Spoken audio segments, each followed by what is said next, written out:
Now I'd like to introduce our outstanding executive director, the person who leads a staff that does all the heavy lifting of taking care of the veterans in our area, a 22-year Navy veteran himself, Al Mercer.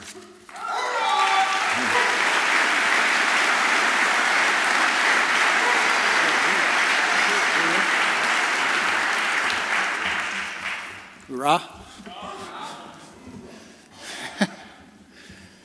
Thank you, Frank. Good evening, everyone, and welcome to Veterans Leadership Program's 21st Partners in Leadership Awards celebration. And Frank, as your term as chair of the VLP Board of Directors ends this year, I want to express my gratitude for your leadership, hard work, and genuine concern for the Veterans Leadership Program, the staff, and our community. Thank you, Frank. Hua.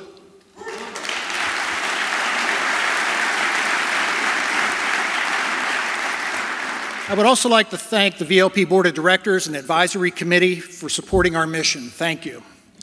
I am also very grateful to again thank Glenn Meekum for his hands-on leadership, vision, and dedication in serving as our event chairman. Thank you, Glenn.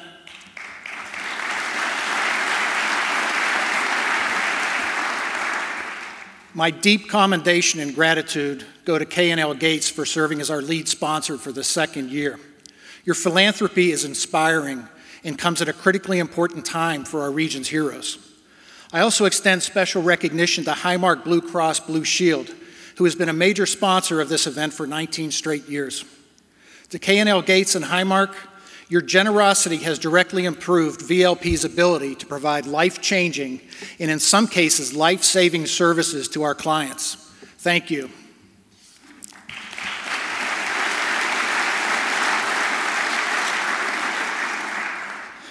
This year, despite an uncertain economy, the generosity from our sponsors, donors, and many supporters has been astounding and overwhelming for me. I'm appreciative for the broad support this community has shown VLP, and I must also acknowledge these additional sponsors: United States Steel Corporation, P.J. Dick Trumbull, the University of Pittsburgh, FedEx Ground, PNC Bank, Morgan Lewis, Fregasso Financial Advisors, UPMC, Duquesne Light, Blank Rome LLP, Dick's Sporting Goods, FFC Capital, and JP Myers. Many are returning sponsors, and I thank you for your loyalty. A number of new sponsors aligned with us this year, and I welcome each of you in service to our region's heroes and families. And I ask everyone to please take a moment to view the complete list of sponsors in your program book, and please express your gratitude to these exceptional organizations. And finally, I must thank a number of individuals who came forward and made significant personal contributions in support of our mission. Several of them wish to remain unnamed, and others presented their gifts with pure humility, seeking no recognition. To each of you, please accept my profound thankfulness. It is encouraging and a strong motivator to know that this community supports its service members, veterans, and their families. This broad-based support is critically important, as our grants simply do not cover the cost of delivering our services, and because these grants are often restrictive in how we can spend those dollars. Also, as Admiral Mike Mullen, the chairman of the Joint Chiefs of Staff, said to us when he visited VLP this past April, quote, "The Departments of Defense and Veterans Affairs cannot do this alone. We need community support to help reintegrate our warriors and sustain that support for decades to come," unquote. You know, we have all heard the statistics. Employment for young veterans is 20%. They are twice as likely to be unemployed as their civilian counterparts. More than 25% of the 2 million service members returning from war have diagnosed mental health challenges, and many suffer from multiple trauma. 1.5 million veterans have incomes below the federal poverty line. And 27,000 new veterans are at risk of becoming homeless every year, with women representing the fastest growing segment. It is difficult to wrap your head around those large numbers. But every day, the tremendous staff at VLP speaks with a real local veteran that represents one of those numbers. Perhaps a veteran unable to readjust to civilian life who becomes homeless. Perhaps a 16-year female veteran with a husband and 2 teenage daughters who is jobless, broke, and in distress. Perhaps a 5-year veteran fighter pilot with an MBA looking to return home. Perhaps the spouse of a deployed service member who is being evicted from their home. Or perhaps a combat decorated and disabled veteran trying to figure out how to earn a living and support his family.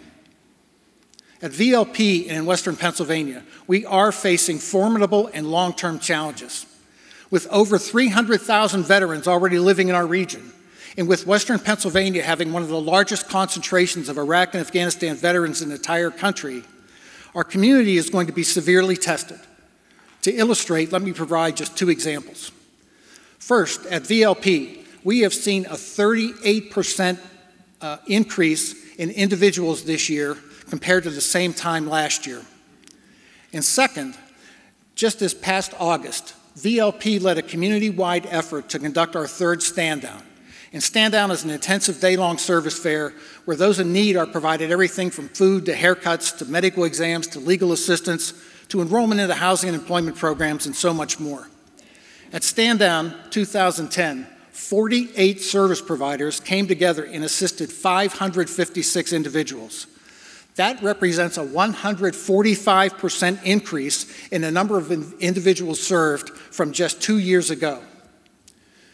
Our nation has been at war longer than any other time in our history, and our warriors are quietly making history, serving in combat longer than almost any service members in the past.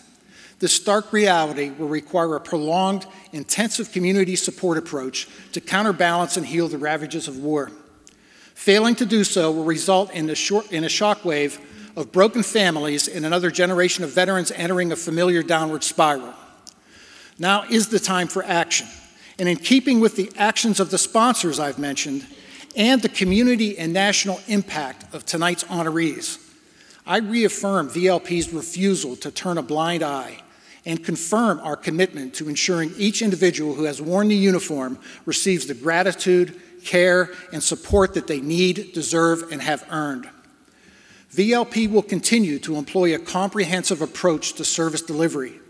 We will do so as a proud recipient of the United Way's Award for Excellence in Health and Human Services, as an active participant in Allegheny County's continuum of care, as a signatory to the community covenant that accompanied the recent opening of the Army Strong Community Center in Coriopolis, as a partner in the community collaborative supporting Allegheny County's Veterans Court, and with a long-standing relationship with the local VA, we have an extensive network of partners that can provide our clients with expansive assistance without reinventing the wheel or duplicating services. We have used our funding and your gifts to deliver more services and produce better outcomes for our clients. But the demand for our services continues to outpace the supply. Tonight, I am asking for your continued commitment to help us meet this growing, complex, and unprecedented challenges we face. Our sponsors have demonstrated their support, and their generosity has allowed many of us to attend tonight's event as their guest. Your support is needed now to help us make a difference in the lives of those who serve and sacrifice on our behalf. So when you leave the hall after tonight's program, please stop by our donation table and demonstrate your support. Or please use the envelope provided in your program book and mail your donation to VLP. My final thank yous are to our veterans, all of you in uniform and your families. Thank you for your service and sacrifice. And a special hurrah goes to my staff at VLP. I am humbled every day to see this team work on the front lines with passion and selfless commitment to our mission. Thank you, Team VLP. Thank you all.